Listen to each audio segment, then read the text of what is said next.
Muslim kọ́ ló wá arrest Tani Olohun. I want us to get that in clear. Ó bú ọba Ìlọrin. Mi ò rí wa gẹ́gẹ́ bí anọ́mà, gbogbo wa ti ya wèrè. Everybody. So àti Mùsùlùmí àti oníṣẹ̀ṣe tẹ̀ ń jà orí yín ni ò jọ pé. Ẹ ti sọ ẹ̀sìn di cultist. Ẹ ti sọ ẹ̀sìn di ẹgbẹ́ òkùnkùn. You people are not making any impact. You are just being stupid. I don't give a hoot. Whether àgbà àfáà ni ẹ́, whether o ti ń ṣe Islam kí n tó dé, àbí o ti ń ṣe ẹbọ kan tó bí baba ńlá baba mi. Akọ èsùn àti sọ ọwọ́ ẹ̀ sílẹ̀ ó wà ní Bíbélì wa. Tó bá dẹ̀ ti ń dárúkọ èsùn, o ti ń dárúkọ dáàdì tèmi. Torí ọmọ èsùn lèmi. Ẹ lè máa ṣe nǹkan tí ò dákẹ́ fọlọ́n kọ́yàn lọ́rùn. So eléyìí ò ń ṣe ọ̀rọ̀ Mùsùlùmí àti oníṣẹ̀ṣe. Àwọn nǹkan tó dá nínú ẹ̀sìn Mùsùlùmí pọ̀. Ẹ wà ẹ̀sùn yẹn fáyé. Ẹ sọ yẹn. Ẹ̀yin àfáà gidi tẹ̀sí wà. Ẹ pé àwọn ẹ̀hànà tó wà nínú yìí wọ́n fẹ́ bà ẹ̀sìn yín jẹ́. Ẹ sọ àwọn ibi tí Muhammadu ti ṣe nǹkan tó dá preach fáyé. Ẹ kọ́ tí bí kẹ́ bá mi send ẹ̀ sí àwọn Mùsùlùmí Ìlọrin. Yorùbá Parapọ̀ TV ẹ máa gbọ́ ẹ máa wò ó ẹ subscribe síbẹ̀ ẹ like ẹ bó bá ṣe ń lọ àwa ò ní jẹ́ kétí yín ó di sí o Yorùbá Parapọ̀ TV àgbàlẹ́tù ọmọdé làwọ̀.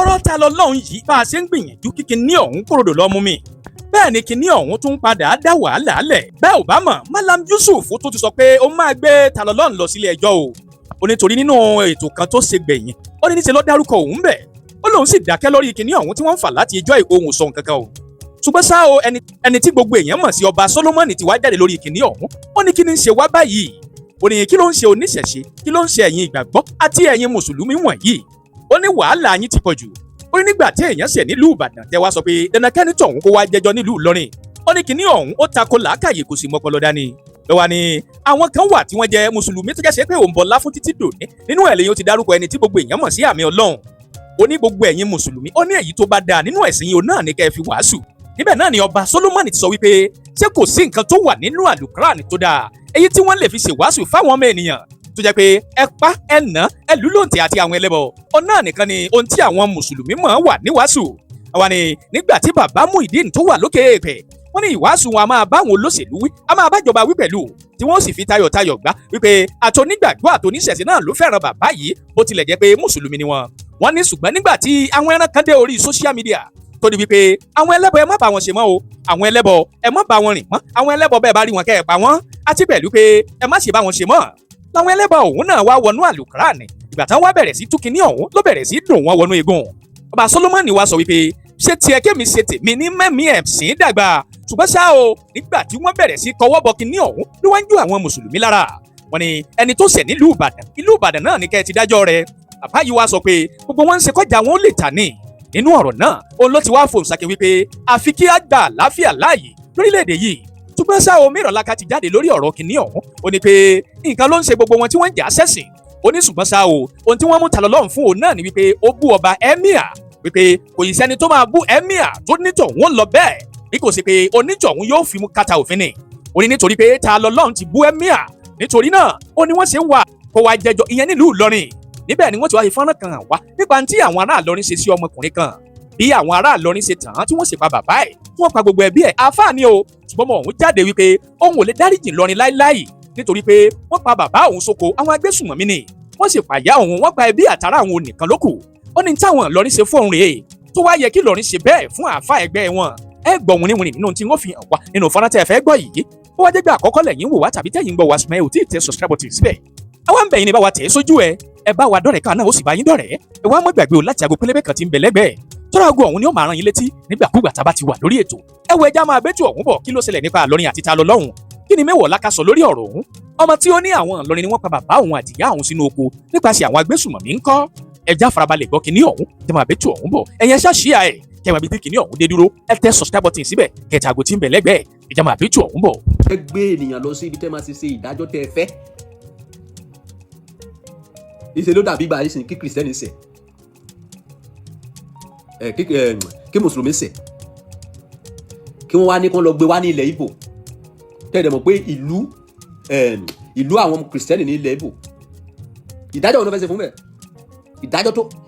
ìdájọ́ tó tẹ́ wọn lọ́rùn ló máa ṣe fún kì í ṣe ìdájọ́ òtítọ́ tẹ́ bá fẹ́ ṣe ìdájọ́ òtítọ́ tó bá sẹ̀yìn ẹ fẹjọ́ ẹ̀sùn ní state ẹ̀ nǹkan báyìí lọ́mọ yín ṣe nǹkan báyìí lọ́mọ yín ṣe nǹkan báyìí lọ́mọ yín ṣe adẹ̀fẹ́ fẹsẹ̀ òfin tọ̀ ẹ kọ́ tí bí kẹ́ bá mi sẹ́ndì ẹ̀ sí àwọn mùsùlùmí Ìlọrin mi ò fẹ́ dáhùn sí ọ̀rọ̀ yẹn tẹ́lẹ̀ gbọ́n máa dáhùn sí ẹ̀sìn mùsùlùmí ẹ̀sìn àlàáfíà ni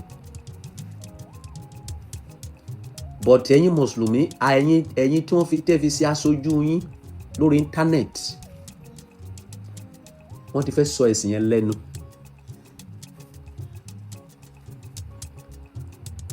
Ilé ayé tí a wà yìí àtìtàn tó bá gba ọ̀bùn mọ́ra ló máa ń kún. Kristẹni gba ọ̀bùn mọ́ra ló fà tó fi kún fàyà lẹ́ni. Ẹ ṣe ẹ̀sìn mùsùlùmí, ẹ mú àwọn ibi tó da nínú ẹ̀sìn mùsùlùmí. Ẹ mú àwọn ibi tó da nínú ẹ̀sìn mùsùlùmí kẹ́ sọ ẹ̀ fún ayé. Ẹ má mú ibi tó worst nínú ẹ̀. Ibi tó worst ẹ̀ lẹ́ ń sọ. Ẹ lọ arrest ẹ̀. Ẹ lọ pa. Ó bú àlá. Ó bú igbá. That is a worst part. Ẹnìkan ò kí ń gbèjà Ọlọ́run. Ìwọ tó bá jẹ́ mùsùlùmí òdodo tó jẹ́ mùsùlùmí tòótọ́ tó bá bú ẹ gan o gbọ́dọ̀ gbèjà ara ẹ̀. Ká máa sọ pé Ọlọ́run. Ìwọ tó bá jẹ́ pásítọ̀ òdodo tó bá bú ẹ o gbọ́dọ̀ gbèjà ara ẹ̀. Ìwọ tó bá jẹ́ aláwo gidi tó bá bú ẹ o gbọ́dọ̀ gbèjà ara ẹ̀. Ìkan tó ń lò ẹ ló máa gbèjà ẹ. Ayé ò ní wá rí tiẹ̀ sọ. Ìwọ fúnra ẹ ló máa wá lágbájá mo ti ṣẹ̀ ẹ́ dáríjì mi láti ìgbà tí mo ti sọ̀rọ̀ sí ẹ làwọn màláìka ti ń lé mi kiri àwọn èèyàn Ọlọ́run nìyẹn. Ṣùgbọ́n eléyìí tẹ́ ń ṣe yìí ẹ ti fẹ́ sọ̀rọ̀ ayé di táùtù ẹ ti fẹ́ ká máa rí yín gẹ́gẹ́ bí criminal. Ẹnìkan ṣẹ̀ ní Ọ̀yọ́ state ọlọ́pàá wà lọ́yọ̀ọ́ adájọ́ wà níbẹ̀ lọ́ọ̀yà wà níbẹ̀ everything wà níbẹ̀ state yẹn lẹ máa fẹjọ́ ẹ̀sùn. Tẹ́ bá fẹjọ́ ẹ̀sùn state yẹn ok wọ́n á pè ẹni yẹn nǹkan báyìí náà sọ pé o ṣe. ìṣẹ̀lẹ̀ create Nàìjíríà láti máa fìyà jẹ àwọn ènìyàn. Tí ẹ bá gbé ènìyàn láti Ìbàdàn lọ sí Ìlọrin ẹ fẹ́ lọ fìyà jẹ ni kí àwọn èèyàn ẹ̀ tún lè gbóúnjẹ láti bí wá sí Ìlọrin owó mọ́tò tó máa fi máa wá sí kóòtù ẹ wò yẹn ẹ hànà níyìn ni ẹ burú o. Are we animals? Kí ló ta fi nira wa lára? My problem with Nigeria is ẹni tó pa èèyàn a ò rí tìyẹn rò.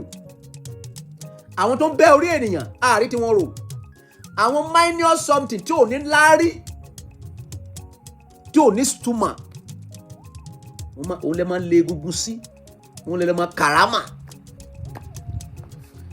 That is the reason why you see Ọba Solomon mi ò fẹ́ máa dáhùn sí ọ̀rọ̀ yín ní Nàìjíríà mọ́ mi ò fẹ́ máa bá yín sọ anything because I see you as person that they don't know what they are doing. Mi ò rí wa gẹ́gẹ́ bí anormal gbogbo wa ti ya wèrè everybody. And then ìwé tí ẹ kà ní Nàìjíríà ó yé mi o.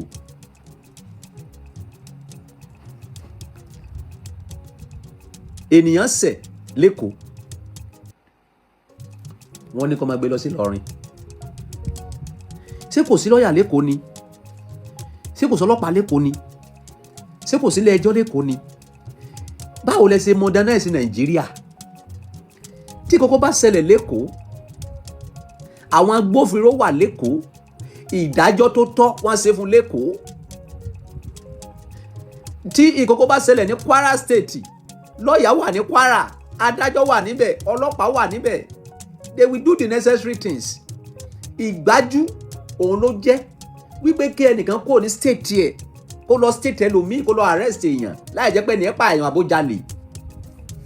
Àwọn ìlànà wèrè wo leléyìí níbo lẹ ti rí àwọn ìlànà wọ̀nyẹn?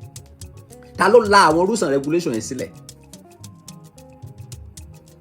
I don't understand this your constituency or constituency. I don't understand. Tí bá ń gbọ́ nǹkan mi ní Nàìjíríà mi ò kò wù mí kí n máa sọ̀rọ̀ torí ó máa ń wà irritating fún mi. All of us a ò normal ìsojú wa ní kidnapper fi gbé ọrùn èèyàn sókè ló dù, sójà rí, ọlọ́pàá rí, president rí, governor rí, rep rí, everybody rí. Ẹni tó dú èèyàn báyìí mi tí gbọ́ pé wọ́n arrest ẹ̀. Àwa la tún bẹ̀ wọ́n pé ẹjọ́ bá wọn fà wọn tó kùn nílẹ̀. Egungun wa ò lé sí yẹn.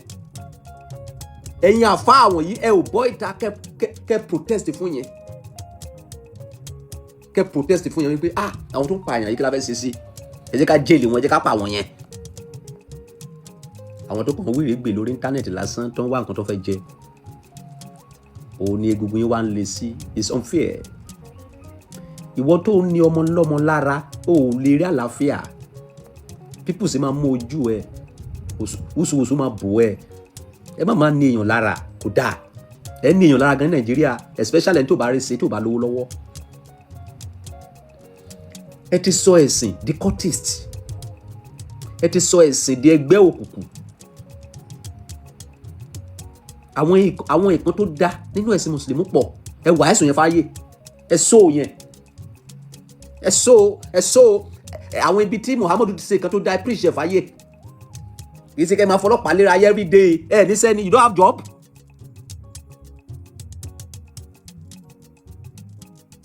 You don't have job. When a nation is producing stupidity, that is the answer. Ṣé àwọn tó ń ṣe technology, ṣé àwọn tó ń ṣe ọ̀nà yẹn ṣe ló fẹ́ máa ráyè lọ máa farọ́pàá mú èèyàn kiri títì, ló fẹ́ máa ráyè gbọ́ pé lágbájá kan bú mi, tẹ̀mẹ̀dọ̀ kan bú Muhammadu, ìkan bú Jésù, ìkan bú Ọya, ìkan bú ìkòkò bàbá ìsásùn. It's lack of jobless.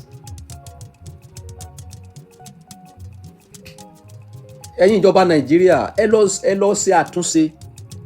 Ẹ lọ ṣe àtúnṣe gan. You need a lot of àtúnṣe to do. Ẹ ti bà gbogbo Nàìjíríà jẹ́ pẹ̀lú gbogbo nǹkan tí ẹ ń ṣe. Irú kéèsì ìta lọ́lọ́run yẹn nísìn. Gbogbo tẹ̀ jẹ́ pé ọmọ yẹn ọmọ ẹran ni, ọmọ tó lọ́pọlọ ni. Torí mi fẹ́ dáhùn sọ̀rọ̀ ẹ̀ tẹ́lẹ̀. Torí kò mọ̀rọ̀ ẹ sọ. Gbogbo tẹ̀ jẹ́ pé kò lọ́pọlọ.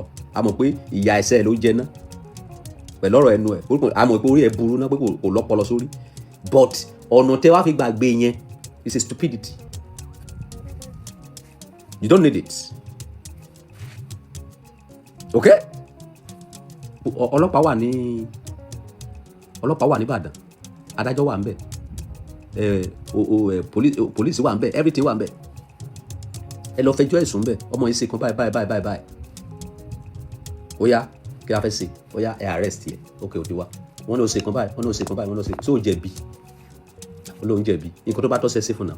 Instead of kẹ́ wá gbé láti Kwara, láti Ìbàdàn lọ sí Kwara to go and do what? Kò yẹ kó rí bẹ́ẹ̀. It's a slap to Ọ̀yọ́ state. Ẹ pè wọ́n sí ọ̀dà. Ẹ̀sìn mùsùlùmí ẹ̀sìn gidi ni. Ẹ̀sìn tó dá ni. Ẹ má yẹ káwọn kan bà iṣẹ́ yín jẹ́ náà. Wá àti la máa ń gbọ́ lẹ́nu bàbá Bello all the time. A bá àwọn ìjọba sòótọ́ ọ̀rọ̀. Sọ pé nǹkan tó ń ṣe kò dáa. Báwo lẹ ṣe níbo lẹ́yìn ti rí àwọn àfáà àti tìyìn báyìí? Go and stop all this nonsense. We are ojú ti là. This is 2026. Ojú ti là. Ẹ ní sẹ́ ẹ ní anything. Ibi tẹ́gbùgbù ti lé ẹ lọ arrest ẹ. Ṣé ẹ ń gbowó ń bẹ̀ ni? Are you collecting money there? Don't need it. Wọ́n bú Ọlọ́run ẹ, jẹ́ kí Ọlọ́run ẹ jà fún ara ẹ̀. Tó bá yẹ pé Ọlọ́run gidi ni. Tó bá bú Ọlọ́run mi, jẹ́ kí Ọlọ́run mi jà fún ara ẹ̀. Tó bá Ọlọ́run gidi, tí wọ́n máa ń gbèjà Ọlọ́run ni. Tó bá bú ẹ, tó bá jẹ́ èèyàn Ọlọ́run, jẹ́ kí ẹ̀mí tó ń gbénú ẹ kó gbèjà ẹ. Anybody ò lè pa ẹnìkan. We are just deceiving ourselves. Okay? Ẹ wo àwọn bàbá ẹlẹ́bùrú ìbọn yẹn. Ìgbàkígbà tí bá ti rí bàbá yẹn, inú mi máa ń dùn sí bàbá yẹn. Kí ló fà tí inú mi fi máa ń dùn sí? Wọ́n máa ń sọ̀rọ̀ pẹ̀lẹ́ ni. Tí bá máa wo fa bàbá ẹlẹ́bùrú ìbọn yẹn, oríṣiríṣi ni bàbá yẹn. Wọ́n máa sọ̀rọ̀ pẹ̀lẹ́. Nínú gbogbo àwọn mùsùlùmí tó wà Nàìjíríà báyẹn nìkan pé mo rí nínú wọn. Mo dẹ̀ máa sọ all the time. Tí mo rí wípé ẹ̀sìn yẹn ó yé nínú, ó yé níta. Òun ni àfáà tó máa ń pè ní ẹ̀bùn Olúwa yẹn. Mi ò mọ̀ rí, mi ò rí. but wáàsí ẹ̀ iyì ẹ̀ máa sí. Ó ní àwọn àfáà kan tí mo láìkì tẹ́lẹ̀ but lọ́jọ́ mẹ́ta yìí mo tuntun gbọ́ wáàsí wọn ò fẹ́ ṣe àwọn àfáà, wọn ò dẹ̀ fẹ́ gbèsè yìí ṣẹ̀ sí, wọ́n sì gédé, wọ́n sá kiri, wọ́n wà láàrin méjì, mo ń wò wọ́n báyìí pé ní orí wọn mo ṣe báyìí ìwọ yà àfáà ṣekúnṣẹyẹ ṣé èèyàn lọ́ọ́ máa ṣekúnṣẹyẹ ni. tó bá mọ̀ kó fẹ́ máa sòótọ́ tán, tó bá mọ̀ kó fẹ́ gbèsè yìí mùsùlùmí ẹ̀ máa gbèsè yìí mùsùlùmí ẹ̀, tó bá mọ̀ kó fẹ́ gbèsè yìí ṣẹ̀ṣẹ̀ ẹ̀ má máa ṣekúnṣẹyẹ, má máa yà lọ díẹ̀ kó tó padà. tèmi mo bí tẹ́tí rí mentality yín. Ìjọ́ wo ni àwọn ará Ọ̀yọ́ wá gbéyàn láti Ìlọrin rí? Ìjọ́ wo ni pastor ẹnìkan lọ láti Lagos State tó lọ arrest èèyàn láti Ìlọrin pípé torí pé ó ń bú Allah, torí pé ó ń bú Jésù àbí torí pé ó ń bú ìṣẹ̀ṣe? ẹ wàásù kan gidi tí mùsùlùmí ọ̀rọ̀ àwọn Al-Quran verses kan wà tí ẹ bá ń gbọ́ inú yín máa dùn láti ṣe mùsùlùmí, ṣùgbọ́n hooligans tó wà ń bẹ̀lẹ̀ ń wàásù ẹ̀ fún ayé. Nígbà bí ó ṣe ṣẹlẹ̀ lánàá mo rí àwọn àfáà gan tó ya jáde bí oyin bí ẹhànnà. Olóyè Sunday Igboho yẹn wọ́n gbọ́dọ̀ arrest ẹ̀, wọ́n ti ṣàbòsí, ojú iná ti pa gbogbo àgbáyé tán ẹ̀rí kankan sọ nígbà yẹn. You are a useless human being. You are jobless. You have job, man.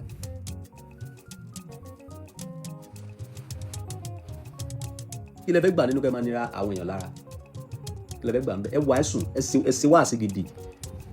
Ìjọ́ wo lẹ gbọ́ pé bàbá yìí kí ló kọ bàbá tó kú lọ́jọ́ mẹ́ta yìí, bàbá Bello? Ìjọ́ wo lẹ gbọ́ pé wọ́n máa ń fọlọ́pàá lé èèyàn kiri títì? Ṣé wọn kì í bú bàbá yẹn? Ẹ̀yin àfáà gidi tẹ́sí wà, ẹ pé àwọn ẹ̀hànà tó wà nínú yìí wọ́n fẹ́ bà ẹ̀sìn yín jẹ́. Ẹ lọ gbọ́ ẹ̀yin tẹ́ bá fẹ́ gbọ́ ìhìn rere, tẹ́ bá fẹ́ gbọ́ wáàsí, ẹ lọ fọ́lù ẹ̀bùn Ọlọ́run bóyá ẹ̀bùn Olúwa náà ń pè ní àfáà yẹn, ọmọ kékeré ni. Wáàsí ẹ̀ kò ní tabá anybody, everybody máa fẹ́ gbọ́. Kì í sàwọn ọmọ ẹran tó ń kóra wọn sórí íńtánẹ̀tì tó ń gbóògà tó ń ranjú hàn bí ẹ hàn náà, ojú wọn bó ti jọ ti kidnapper already. Tó bá ti ń wo ojú wọn àti mọ̀ pé ojú àwọn eléyìí wọ́n máa gbé èèyàn kàwọn eléyìí, wọ́n máa sọ àwọn máa ranjú hàn. Ayé èkìlá apànìyàn ni ẹ̀ ń sí èrè ni. Kí ló ń gbénu yín? Kí ló fa ogun rárá àdá tẹ́ǹsì gan-an? Who are you people?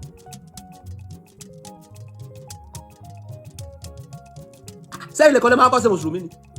Àwọn bàbá alákùbàbá yín wọ́n ti ṣe mùsùlùmí kó ló dé pẹ́ dé ilé ayé náà, wọ́n ò palẹ̀ ayé rùn náà. Ní 20 years 10 years ago, let's say 20 years ago, okay kátẹ̀ gbé wá sílẹ̀ díẹ̀, let's say 10 years ago, àwọn èèyàn máa sọ fún wa wípé a fẹ́ lọ sí ìlú Ìlọrin, ìlú àwọn àfáà. Tẹ́ bá gbọ́ àfáà nígbà yẹn ẹ̀rù ìjì gan máa mú ẹ, ẹ̀rù máa bà á. A fẹ́ lọ rí àwọn àfáà. A rí ìlú yẹn gẹ́gẹ́ bí ìlú Ọlọ́run, ìlú Allah, ìlú tí wọ́n ti ń bọ́ lọ́hùn sọ̀rọ̀ tọ́lọ́hùn ṣe kí ni tọ́lọ́hùn ń gbọ́. Láyé ìgbà yẹn a ò gbọ́ wípé àfáà kan gbógun ti oníṣẹ̀ṣe, a ò gbọ́ pé oníṣẹ̀ṣe kan gbógun ti àfáà, a gbọ́ pé àfáà kan gbógun ti kìrìsìtẹ́nì gbógun ti àfáà. Ayé ìgbà tí a ń sọ yìí, tí mo bá fẹ́ ṣe èkó sí mọ́sálásí, kìrìsìtẹ́nì á lọ, babaláwo á lọ. Tó bá fẹ́ ṣe ìkan ní ìṣẹ̀ṣe, mùsùlùmí á lọ, babaláwo á wá, everybody á lọ. Kí ló dé? Are you God? Nasapa. Kì í ṣe dandan kéèyàn wá wèrè kó tó di kó máa lówó náà. You don't need it. Ẹ má jẹ́ kí àwọn àtọ̀húnrìn wa kan wọ́n máa ṣẹ́jọ ọkàn yín o. Sunday Igboho òpó kan ló jẹ́ nílẹ̀ Yorùbá o. Ẹ wọ́n kì í bá anybody ṣeré o. Ẹni àfáà tó bá ti ń bó Sunday Igboho ẹ wọ díẹ̀ mú ẹ̀kẹ́ máa ṣépè fún. Because àwọn ọ̀tá ilẹ̀ Yorùbá nìyẹn, àwọn àrìnwọ̀ ilẹ̀ Yorùbá tó yẹ pé wọ́n wá from nowhere wọn lórí irun bí. Ok? Òòṣà ọ̀kẹ́ ń ṣèyàn kékeré o. Ẹni akẹ́ni o wípé lọ sí olùgbàlà àwọn ènìyàn o. Who is Tani Ọlọ́run? Ẹ wo bó ṣe dúró tì í. Nǹkan tó ń pè ní èèyàn nìyẹn, nǹkan tó ń pè ní iṣẹ́ ìránṣẹ́ nìyẹn, nǹkan tó ń pè ní èèyàn Ọlọ́run nìyẹn. Kì í ṣe èèyàn Ọlọ́run tó ń fi ọlọ́pàá halẹ̀ mọ́ ènìyàn. kì í ṣe ènìyàn Ọlọ́run tó máa oppress àwọn ènìyàn tó yẹ pé wọn ò lówó lọ́wọ́, àwọn tó kó jàlábíà sórí tí kò sọ pọlọ ńbẹ. No, well, if you are a man of, tó bá jẹ́ ènìyàn Ọlọ́run, wo gbọ́dọ̀ máa ṣe nǹkan láti fi múnú àwọn èèyàn dùn, àwọn tó bá wà nínú ìdè láti tú wọn sílẹ̀ ni, kì í ṣe láti máa fi bà àwọn èèyàn nínú jẹ́, láti máa fi kó bá àwọn ènìyàn, láti máa fi pa àwọn ọmọ ọlọ́mọ lẹ́kún. No, nǹkan tẹ́ ń jà lé lórí ẹ̀yin lẹ bẹ̀rẹ̀, ẹ̀yin lẹ kọ́kọ́ bú, ẹ máa bú eléégún, ẹ máa bú Ọya, ẹ máa bú Igbá, ẹ máa bú kòkò bàbá ìsásùn. Àwọn bàbá yẹn ń wò yín níran.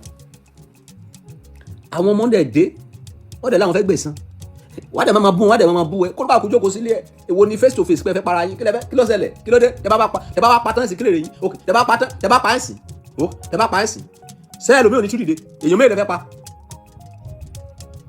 Àwọn máa sẹ́pẹ̀ sọ́ra wa títí ayé ni. Kìrìsìtẹ́nì, Mùsùlùmí, ìṣẹ̀ṣe wọn ò lè rẹ́. Ìdí tí wọ́n fi lè rẹ́ ni wípé business kan làwọn mẹ́ta ń ṣe. Olúkálùkù fẹ́ tajà ni. Tẹ́ bá dé Òyìnbó, ẹ wá rajà mi o, èmi ni kinní kan o, ọjà mi ló náìsì jù, ọjà mi ló gùdù jù. Olúkálùkù ṣe polówó ọjà ni, kò sẹ́ni tó gbogbo apáta onírọ́ àti Kìrìsìtẹ́nì àti Mùsùlùmí àti oníṣẹ̀ṣe. But ìgbàgbọ́ orí wọn ni wípé láì jẹ́ wípé wọ́n bú ẹnìkan ọjà tí wọ́n lè tà, láì jẹ́ wọ́n bá tẹnìkan jẹ́ ọjà tí wọ́n nìkan, olúkálùkù máa ṣépè lọ́nà, olúkálùkù máa bọ́ ẹnìkejì ẹ lọ. Tó bá sọ pé orí Ọlọ́run mi yí, màá ní orí Ọlọ́run tiẹ̀ náà bàjẹ́, kò jẹ́ kó dìjà. Olódẹ̀lẹ̀dẹ̀ mú kankan, Yorùbá fẹ́ pa Yorùbá ń gbógun ti Yorùbá, kò yẹ kó rí bẹ́ẹ̀. Ẹ jẹ́ kí àwa ní ilẹ̀ Yorùbá, ẹ jẹ́ ká modernize ẹ̀sìn tiwa, ẹ jẹ́ ká modernize ẹ̀kọ́ nítumọ̀, kì í ṣe ká máa ṣe ẹ̀sìn bí olè o pa, bí o bá o bù lẹ́sẹ̀, kí ló dé? It's not supposed to be like that. You don't need àti hùwà wèrè kẹ́tù lówó. Àwa lówó lọ́wọ́ náà, àwọn kan láìkì ìgbéraga ni. Àbẹ́gbọ́gbọ́ bá Solomon fọlọ́pàá gbé èèyàn rí ni. Ẹ mọ̀ nǹkan táwọn èèyàn fojú mi rí lórí íńtánẹ́ẹ̀tì ni. You don't need it. Nǹkan tó máa fi ìyà jẹ wà nínú mi ò ní ìdàtí báyìí sọ anything. Okay? So please, mo bẹ̀ yín tó Ọlọ́run. Ẹ wàásùn, ìwàásùn wà nínú àlùkòrán. Ẹ̀bùn Olúwa pọ̀ lórúkọ máa nìyẹn. Ẹ wàásùn, àwọn ìwàásùn wà nínú àlùkòrán tó jẹ́ pé èèyàn máa gbọ́, tó jẹ́ pé wàá ronú, wàá think. Kò sí ibi tí kò tó dá ò sí o, ikọ̀ tó dá wà nínú ẹ̀sìn Mùsùlùmí o, àfi tá bá fẹ́ máa ṣàbòsí o. But àwọn nǹkan tí ò dá ni wọ́n ń promote nínú ẹ̀. Nǹkan tó dá wà nínú ẹ̀sìn Kìrìsìtẹ́nì o, àfi tá bá fẹ́ máa ṣàbòsí. Ṣùgbọ́n nǹkan tí ò dá la ọ̀pọ̀lọpọ̀ ń promote. Nǹkan tó dá tó dìbò wà nínú ìṣẹ̀ṣe. Ṣùgbọ́n nǹkan tí ò dá là ń promote. Ẹ jẹ́ ká fi eléyìí tó dá sílẹ̀ ká fèsì àwọn nǹkan tó dá ń bẹ̀ náà. Why? Ní o Mùsùlùmí o, wọ́n fẹ́ arrest ẹnìkan o, wọ́n fẹ́ pa ẹnìkan o, wọ́n fẹ́ kí ló dé? Ẹ̀yin ọmọ Yorùbá, ọmọlúwàbí la pera wa. Ẹ jẹ́ ká modernize ẹ̀sìn wa yìí. Ó lágbára o.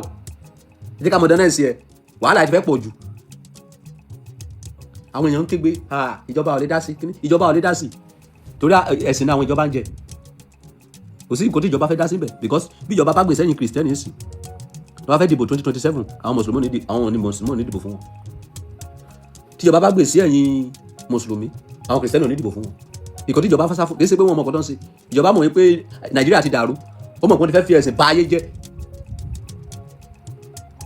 Olóyè Sunday Igboho, wàá rí bá ti ṣe wàá rọ́nà gbégbá o. Ẹ ní rí dààmú, ẹ ní kánjú kú. Gbogbo ìròyìn ní rere sí ilẹ̀ Yorùbá, ó máa wá sí ìmúṣẹ o. Ṣẹ́rí Olóyè Sunday Igboho yẹn, is a nice man. Is a nice man. Is a nice man. Mẹ́ta ọ̀tọ̀ọ̀tọ̀ lólóyè Sunday Igboho ti sọ fún mi pé wọ́n wá kí mi lẹ́kọ̀ọ́. Mi ò fún wọn lésì o. Torí pé kí ni? Báwọn ti fẹ́, kí ni wọ́n fi gbà wọ́n lálejò? Níbo mo ti fẹ́ rówó? Who am I? Tani mí? Ọba Solomoni, àwọn drive wá sẹ́kọ̀ọ́, àwọn agbèyẹ yìí sà. Mi ò fún wọn lésì. Owó wọn fẹ́ gbà wọ́n lálejò. Èlò ló wà lákàntì mi, mi ò ní wọ́n kọ́bọ̀. He's a nice man and a very humble man. So, man nìyẹn, òpó kan ni wọ́n ní ilẹ̀ Yorùbá o. Ẹ̀yin ọmọ Yorùbá tẹ́ bá ń gbógun ti man nìyẹn, ẹ̀ ń gbógun tira yín ni o. ẹ̀ ń gbógun tira yín ni o ẹ má gbógun ti Sunday Igboho olùgbàlà yín ni lọ́la o ẹ mọ̀ kó pẹ́ tí mo ti ń sọ̀rọ̀ nípa máa nìyẹn ó pẹ́ tí mo ti ń báàgì máa nìyẹn èèyàn gidi ni máa nìyẹn o kì í ṣe onímọ̀ tara ẹni nìkan o ó ní owó tó lè fi jókòó sáyé ẹ̀ tó ní tasẹ́ anybody o ẹ̀rí mọ́tò tó wà nínú ilé ẹ̀ o kì í ṣe ọmọ ojú ọ̀rọ̀ lárí o ó jẹ́ ẹni àìmọye olówó tẹ ní Nàìjíríà tó rí ti yín rò bó báwọn kẹ́ kú dànù kò kàn wọ́n o Sunday Igboho èèyàn gidi ni o èèyàn ò kì í wà kó má níbi tó kùn sí o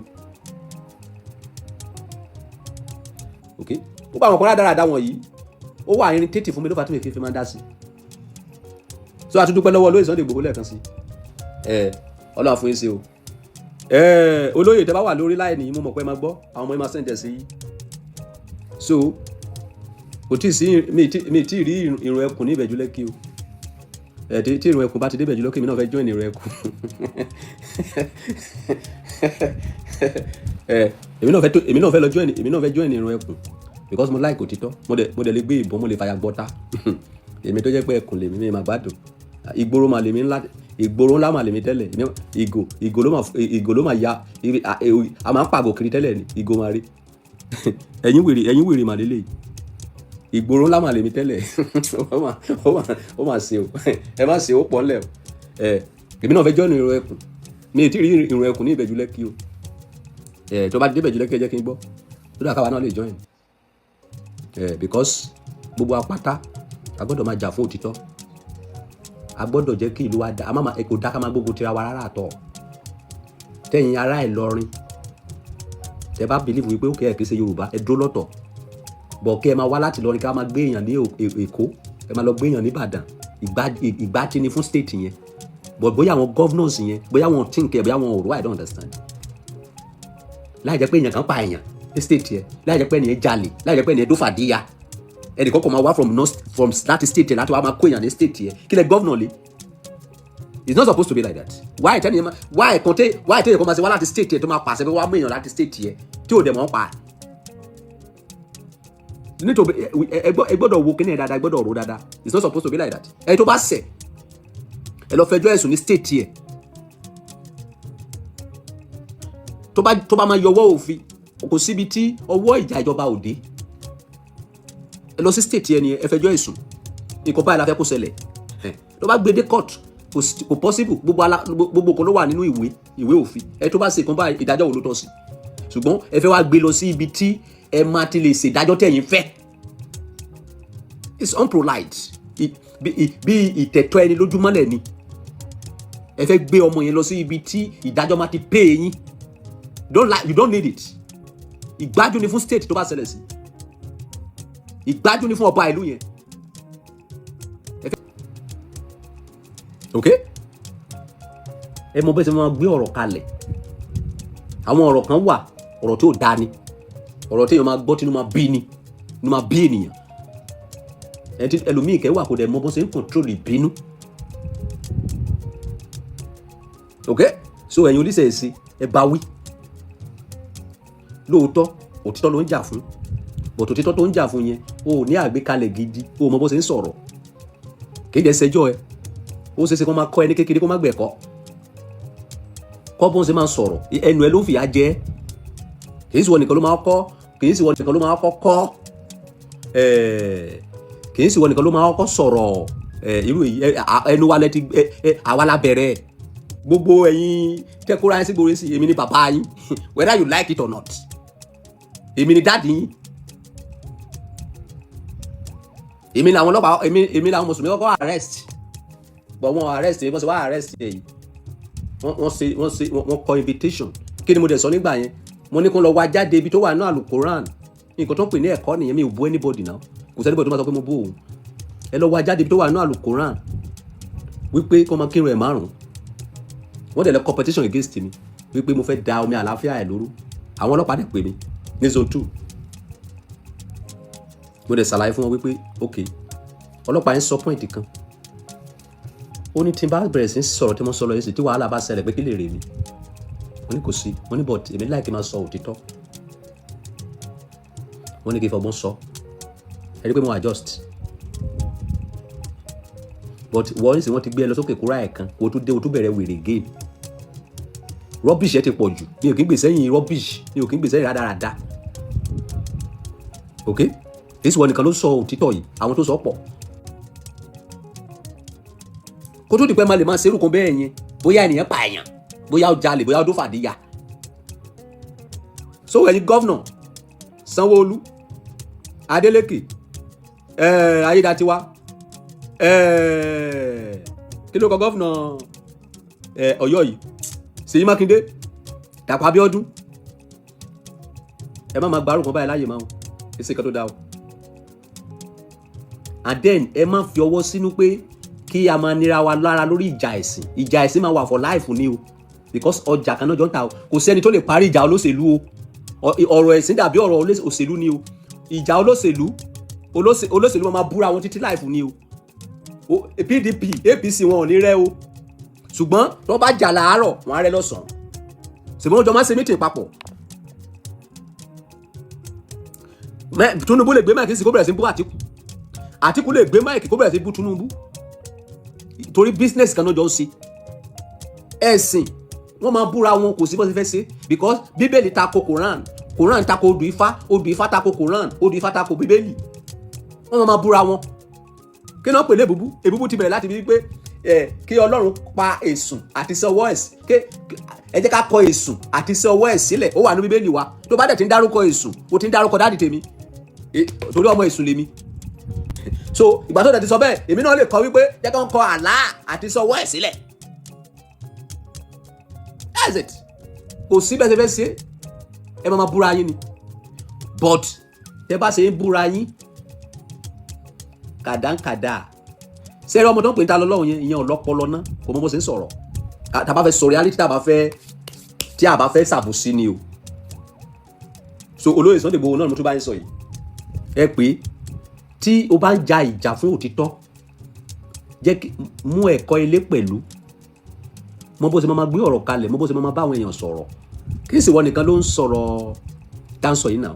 Now about Tani Ọlọ́run mo fẹ́ kí kinní kan yé wa torí mo rí àwọn spíkà ẹlẹgbẹ́ mi tó jẹ́ wípé mo hold in high esteem tí mo dẹ̀ mọ̀ pé wọn kì í wà bias ọlọ́pọlọ pípé ni wọ́n tí wọ́n ń sọ̀rọ̀ tán take sides mo wá wò pé bóyá ohun tó ń ṣẹlẹ̀ ò yé wọn probably they were misinformed ohun tó ṣẹlẹ̀ sí Tani Ọlọ́run Muslim kọ́ ló wá arrest Tani Ọlọ́run I want us to get that thing clear ó bu ọba Ìlọrin ká ní ayé àtijọ́ ìṣẹ̀bẹ́ yìí oníṣẹ̀ṣe gan máa ń sọ wípé ká gbé àwọn ọba wa lárugẹ ká ní ayé àtijọ́ ni ọba á pàṣẹ wípé kán lọ gbé wá kán jẹ ilé ẹ̀ kán jẹ ibi ẹ̀rùn ṣùgbọ́n ayé ti da ayé òfin ọba kankan ò lè lo agbára mọ́ bí kò ṣe kó gba ọ̀nà òfin court wọ́n ti invite ẹ̀ court ló order warrant of arrest ẹ̀ pé kí wọ́n lọ arrest ẹ̀ now kò possible ṣé ráwọn ọlọ́pàá tẹ́ fẹ́ máa bú ọlọ́pàá are not stupid mo máa ń sọ I don't know why Nigerians hate policemen mi ní bad experience pẹ̀lú ọlọ́pàá rí Ọlọ́run dẹ̀ ní jẹ́ kí n rí probably bóyá torí pé mo máa ń respect wọn mi ì rí wọn bí ọ̀tá mi ọlọ́pàá ò stupid o kò ṣeé ṣe kí ọlọ́pàá kúrò ní Ìlọrin kó fẹ́ lọ gbéyàn ní Ìbàdàn kó má kọ́kọ́ report sí the nearest police station ní àdúgbò ibi tán ti fẹ́ lọ gbéyàn wọ́n á report wọ́n á rí ọ̀gá abẹ̀ wọ́n á fi petition or whatever láti fi hàn wípé àwọn wá sí ìlú yín wọ́n dẹ̀ máa yan èèyàn kan tẹ̀lé wọn láti tẹ̀lé wọn.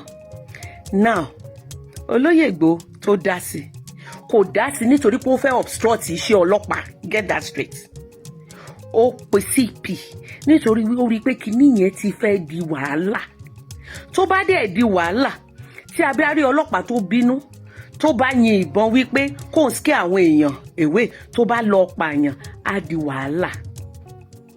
now ara òfin ọlọ́pàá ni wípé even kó rí apànìyàn báyìí tó o bá rí wípé arresting that person kó rí amúrọ̀bà kó rí pé arresting that person at that particular moment ó máa injure innocent tàbí kí ó mú ẹ̀mí innocent person ní area yẹn lọ pé kò save fún innocent ara òfin wọn ni pé let the thief or the killer or the amúrọ̀bà escape at that moment to save the lives of the innocent around. tó bá jẹ́ court ló give order fún arrest ẹ̀ orin Òbésèré ló wá sí ọkàn mi. Pàńlá lẹ̀wú ẹ̀ tìǹkó láṣọ ẹ̀ ẹni tọ́lọ́pàá gbé tó lóun ò gbá horo òun ò gbá kọ̀rọ̀ kò ṣáàtì dé station ni o kò yé sunkún rojọ́ kò ṣáàtì dé station ni kò ti dé station ni kò lè escape ẹ̀. wọ́n máa wá ọ̀nà míì ní tùbí láti gbé ni then wọ́n náà láti mú ní ọjọ́ mi n tó ṣẹlẹ̀ ńbẹ̀ nìyẹn. tí CP bá ọ̀dà àwọn wípé kan stand down kan kúrò ńbẹ̀ wọn ò fẹ́ kó di wúlàbàlù kó wá di wípé èèyàn lálá fẹ́ gbé ẹ̀mí tún sọnù níbi tí wọ́n ti ń struggle pẹ̀lú ọlọ́pàá. individual ó ní right láti sọ̀rọ̀ individual náà ní right ìbáà jẹ́ pastor ìbáà jẹ́ chief imam ìbáà jẹ́ olórí aláwo láti defend rẹ̀ láti protect dignity ẹ̀ láti seek court kó má fi òfin sí ọwọ́ rẹ̀. That is ó lè bú mi báyìí kó sọ wípé ṣèbí alájà ló pe rẹ̀ ó ṣe fìjà fọlọ́ọ̀jà irọ́ o tó bá bú mi máa bú tèmi tí mi bá lè bú tèmi máa pe agbófinró kó bá mi dá sí tó o lè gbá mi létí kò ní ìfìjà fọlọ́ọ̀jà tí mi bá lè lù ẹ́ máa pe ẹni tó jù ẹ́ lọ tó máa lù ẹ́ so lè máa ṣe nǹkan tí ò dákẹ́ fọlọ́ọ̀kọ́yàn lọ́rùn. So eléyìí ò ń ṣe ọ̀rọ̀ mùsùlùmí àti oníṣẹ̀ṣe. It's about insulting a king of a particular state. Àwọn aráàlú ò ní dákẹ́ wọ́n bú bàbá ẹ ọlọ́jọ́ ikú ẹ ó ti pé ó mọ̀ ó kàn fẹ́ yẹ ni. So bó ṣe jẹ́ nìyẹn bọ́ lórí ìjà ẹ̀sìn tó o bá ti bú mi blocking ló jẹ mí. I won't engage you because I won't be as stupid as you. Torí mo mọ̀ wípé engagement ló fẹ́. Wanna be bloggers àti ẹ̀yin tẹ́ ń búyàn nínú Islam tẹ́ ń bú oníṣẹ̀ṣe àti oníṣẹ̀ṣe tó ń bú yín ọ̀pọ̀lọpọ̀ nínú yín ò mọ Kùránì yín kì í kírun. ẹ̀yin oníṣẹ̀ṣe náà tẹ́ ń búyàn lè ráwọn àgbà oníṣẹ̀ṣe tó ń mú àṣírí tí àṣírí ayé yé kí wọ́n bọ́ síta kán sẹ́ẹ̀tì ringlet kan máa búyàn.